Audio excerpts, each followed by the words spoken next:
Hi guys, welcome to my movie fan channel. My name's Tyler. Today's movie review is going to be for the new release Judas and the Black Messiah. This movie stars Daniel Kaluuya and Lakeith Stanfield. There are two guys that were in Get Out, which I reviewed this past week, so you can check that video out. It'll be linked at the end of this video. Daniel Kaluuya is awesome in this movie. His character is great. He's playing a super charismatic, real-life leader of the Black Panther Party, Fred Hampton, and Lakeith Stanfield plays an FBI informant. The first thing that really caught my attention with this movie is the score, because the score is great, and the music goes along with the time period, but it also sets the mood to the film really well. When there's so much anger and conflict, and the score really makes you feel that and feel what the characters are feeling, and complements so well in the background all these different scenes where Fred Hampton's rallying up the crowd, or there's like a police brutality scene or a shootout between the police and the Black Panthers. I really enjoyed that. I thought that was one of the best elements of the movie,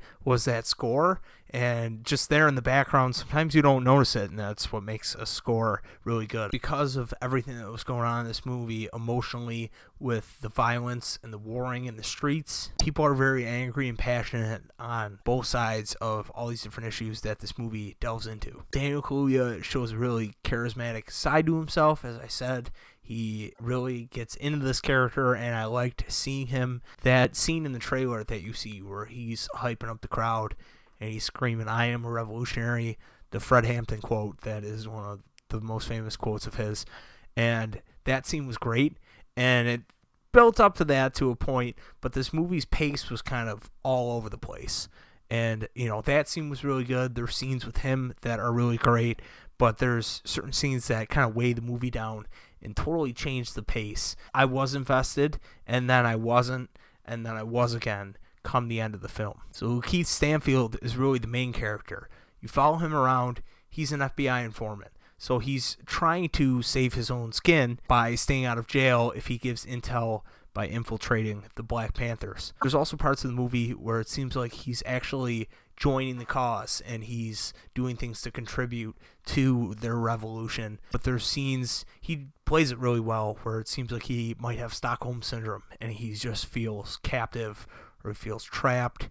But he is pulled back and forth throughout this movie really well. That's kind of why his character drives the story. And maybe that hurt the movie too, the fact that Lakeith Stanfield was kind of played back a little bit and Fred Hampton was played up, but he was, behind the scenes character. It's always really hard when you have like movies where there's like Charles Manson is a background character or in it for like a second. Kind of takes the attention away from what the story is really focused on. But this story had a message also, and it had a message about race and police brutality and civil rights, and that message is fitting for the month of Black History, and it is also very fitting for the time we live in currently to examine what was not all that long ago, but sometimes history makes it seem like it was way, way years ago, and a lot of these people are still alive. You see that at the end of the film.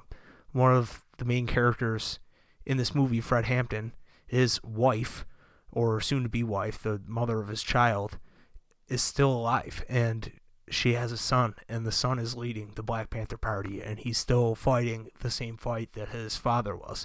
So it wasn't all that long ago. This is still happening now. It definitely lived up to what the story was, and it was a story that needed to be told, and I'm glad it was. I think they had assembled the best cast and crew to tell that story. I just feel like I wish it grabbed me more and held me throughout the entire thing, because my attention was kind of like waning and my investment weakened at certain points and took a dip. So I wish it didn't have that dip, but I definitely recommend this movie. I would watch any Daniel Kaluuya, Lakeith Stanfield movie if you guys are the same way. You'll still enjoy this one, and I just advise that, try not to get distracted by your phone or something, because that was the case with me.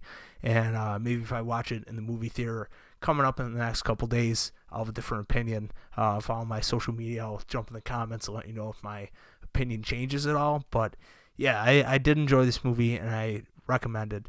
But I think somebody else might have a different opinion on how the pace affected their viewing. So like I said, guys, like this video and hit subscribe and leave a comment down below. That always helps out the channel. And you can also share this video around to all your friends and family on Facebook, Twitter, and all the different social media outlets as well. And I will see you guys in the next video.